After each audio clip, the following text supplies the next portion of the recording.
mikrobiološke neravnoteže unutar probavnog sustava. Također može biti nekakav nedostatak ili manjak određenog enzima i može biti sama namirnica, način pripreme i način na koji smo neku namirnicu konzumirali. Sve to mogu biti uzroci nastanka nadutosti unutar probavnog sustava. Nadutost uzrokuju različite namirnice kao što su grahorice, grah, bob, leća, slanutak.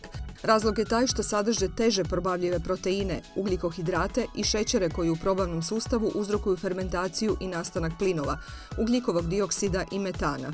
Da bi te namirnice bile probavljivije, dobro ih je recimo dan ranije prije same pripreme namočiti. Dobro je prvu vodu nakon kuhanja baciti. Isto tako jako je dobro dodati nekakve biljne začine koje pogodno djeluju na probavni sustav. To su primjerice timijan, kim, lovorov list. Nadutost uzrokuju i namirnice kao što su kelj, brokula, šparoge, neke vrste gljiva, kupus. Također radi rafinoze, šećera koji se sastoji od galaktoze, fruktoze i glukoze. Isto tako s fermentacijom izazivaju nastanak tih neugodnih plinova u probavnom sustavu. Osjećaj napuhnutosti u trbuhu mogu uzrokovati i mliječni proizvodi. Šećer, mliječni, laktoza. Mnogi ljudi imaju laktoza intoleranciju i upravo zbog tog nedostatka enzima laktaze dolazi do stvaranja plinova. Osim spomenutih namirnica, plinove može izazvati i prebrzo gutanje hrane, jer na taj način udišemo i veće količine kisika.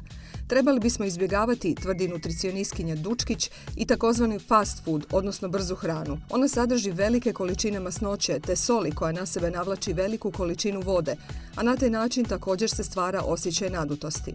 Sama opstipacija ili konstipacija je jedan neugodan, nelagodan osjećaj i samom zadržavanjem te stolice unutar probavnog sustava može doći do pojave i stvaranja toksina koje kroz probavni sustav onda ulaze i u krvotok i na neki način truju čitavo naše tijelo. I zato hranu žvačite polagano, jer ćete na taj način progutati i manje količine zraka. Konzumirajte hranu bogatu vlaknima i pijte veće količine vode. U prehranu, kada god možete, ubacite i biljne začine, te namirnice poput ananasa ili papaje, koji jako dobro djeluju na probavni sustav.